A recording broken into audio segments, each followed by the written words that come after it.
देश के ऊपर थू हो तुम थू, समझ आ रही है? तुम्हारे से ज्यादा बढ़िया गली का कुत्ता होता है, वो वफादार होता है कम से कम अपनी गली के लिए। तुम वो भी नहीं हो। Fuck Delhi police, fuck BJP, fuck Indian army, माँ की तुम्हारी बात। मेरे को आज के बाद बोल दिया ना किसी ने कि जवान हमारे लिए बैठे हुए हैं बॉर्डर पे, हमारे लिए नहीं बैठे भाई, वो सत्ता में जो लोग बैठे हैं उनके लिए बैठे हुए हैं। हम उनकी वजह से army is so great. Hindustan आज प्रोग्राम नहीं है, ऐसा कुछ नहीं है। बकिंगम पैलेस पर जो जवान खड़े रहते हैं ना एकदम स्ट्रेट, कुछ एक्सप्रेशन नहीं देते, वैसे हो गए हो आप लोग।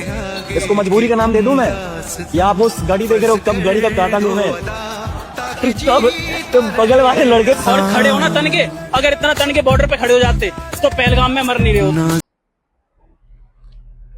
जय हिंद, जय भारत। सर, आप दिल्ली प्रोटेस्ट के बारे में क्या कह रहे हैं? दिल्ली प्रोटेस्ट या मतलब वो कोई स्पेसिफिकली स्टूडेंटों का कोई प्रोटेस्ट नहीं था। मैं मतलब कोई गोल घुमा के बात नहीं कर रहा हूँ, डायरेक्ट मैं बताना चाहता हूँ कि कुछ लफंगों का आंदोलन था।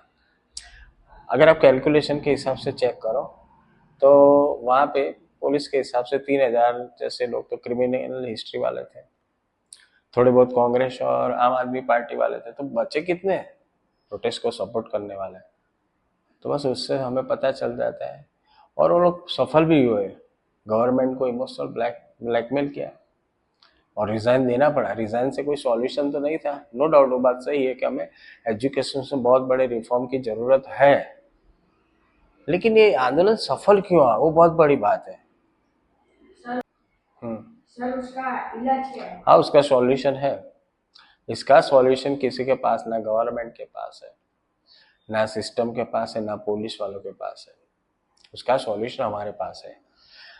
देखो, मैं एक बात बताना चाहता हूँ, ये जो आंदोलन हुआ ना, हमारी जो हिस्ट्री थी, पूरी हिस्ट्री का सबसे बुरा, खराब से खराब आंदोलन था।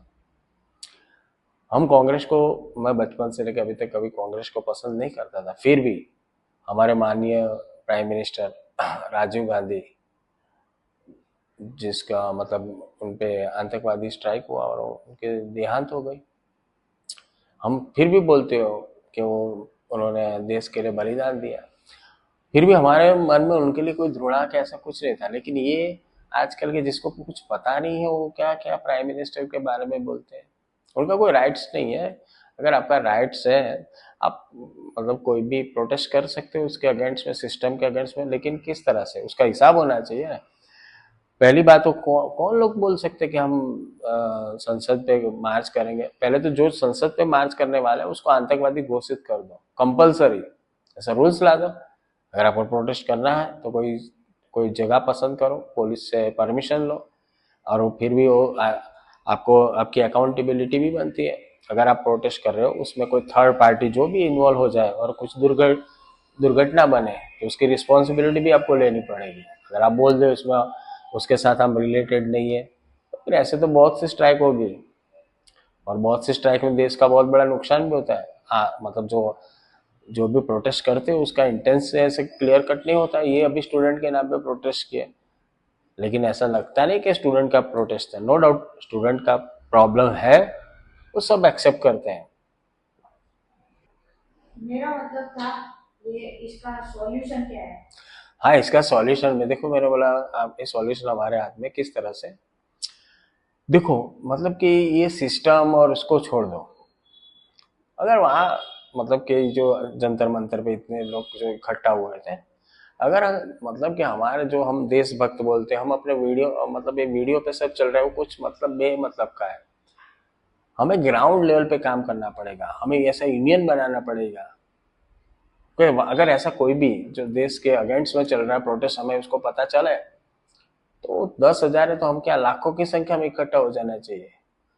ये सब क्राउड के हिसाब से होता है, समझिए? तो हमको यहाँ ना पूरी दिल्ली के अंदर से देश प्रेमी इकट्ठा ना हो सके 40-50 हजार की संख्या में।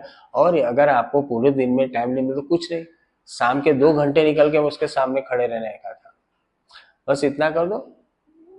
फिर बाद में कोई भी ऐसा प्रोटेस्ट नहीं होगा। अगर होगा तो कायदेसर होगा तो ठीक है, मगर ऐसे अदरवाइज इलीगल कोई प्रोटेस्ट होना भी नहीं चाहिए हमारे देश के लिए, बहुत खतरनाक चीज है। अच्छा, तो देखो, मैं पहली बात, दूसरी बात बताना चाहता हूँ। मेरा कोई इंटरेस्ट है कि मैं एक ऐसी यूनियन बनाना चाहता हूँ जिसका नाम है इंडियन हिट पार्टी, और मेरा नंबर है 9375109494। मेरा इंटरेस्ट है अभी कि हम ऐसा कुछ यूनियन बनाएं। अगर आपको मेरी बात सही लगे तो आप मेरा नंबर है उस पर व्हाट्सएप पे आपका नंबर शेयर कीजिए। हाँ, अभी शुरुआत करते हैं, मेरे को भी पता नहीं कि इसके साथ बहुत कौन से लोग इंटरेस्ट से जुड़ेंगे, लेकिन हम अगर सच्चे दिल से ईमानदारी से प्रयास करेंगे तो 100% अपना एक बहुत बड़ा यूनियन बनेगा। इस यूनियन से हम क्या कर सकते हैं? ए यूनियन से हमारा काम है सिर्फ ऐसे इलीगली प्रोटेस्ट के सामने खड़े रहना। किसके लिए? सिर्फ अपने देश के लिए।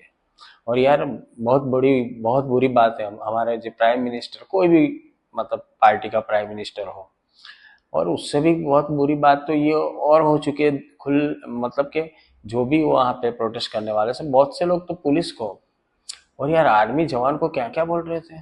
अभी इसका वीडियो देखो, आपको पता चलेगा किस तरह से कैसी भाषा इस्तेमाल की, हम सुन नहीं पाते यार, अंदर से क्या हो जाता है। और उससे भी बड़ी बात तो जब पुलिस एक्शन की बात कर रही है, बोल रहे हैं कि सभी को मतलब सभी की एफआईआर कैंसिल करो। कैसे कैंसिल हो? सुप्रीम कोर्ट ने भी बोल दिया उनकी एफआईआर नहीं कैंसिल हो सकती है, और नहीं करनी चाहिए ना। क्यों? अरे ऐसे हिस्ट्री सीटर कुछ भी प्रोटेस्ट कर दे, कुछ भी दंगा कर दे तो पुलिस अपना एक्शन नहीं ले, तो फिर ऐसे तो मतलब कि कोई काम ही नहीं हो पाएगा ना। मतलब उसका एक्शन होना चाहिए। अगर मतलब कि पुलिस भी विफल जाए तो चिंता मत करो, अगर हमारे पास बहुत बड़ा यूनियन होगा, ऐसा कोई भी प्रोटेस्ट के सामने खड़े रहने का अपने को, बस बाकी सब कुछ अपने आप मिट जाएगा। और यही राइट सॉल्यूशन है। अगर हम आज अगर प्राइम मिनिस्टर को झुकना पड़ा, उनको जो एजुकेशन मिनिस्टर को अपना रिजाइन देना पड़ा, तो मतलब क्यों देना पड़ा? बस अपने जैसे जो हम देशभक्त बोल रहे हैं उन्होंने कुछ बात नहीं की, वो बाहर नहीं निकले, बस इसके हिसाब से सब रहे। और ऐसी बात के हिसाब से हमारे जैसे जो लोग होते हैं ना, वो सिर्फ अपने अंदर अंदर बात करते हैं। जब तक हम रोड पे नहीं निकलेंगे, अपने देश की कोई भी प्रॉब्लम का ऐसे प्रोटेस्ट करके उसके अगेंस्ट में जा रहे हैं, उसके अगेंस्ट में हम नहीं खड़े होंगे तो ये तो चलता ही रहेगा। तो हमें निकलना पड़ेगा अब तो अगर हम अपने को देशभक्त बोल रहे थे।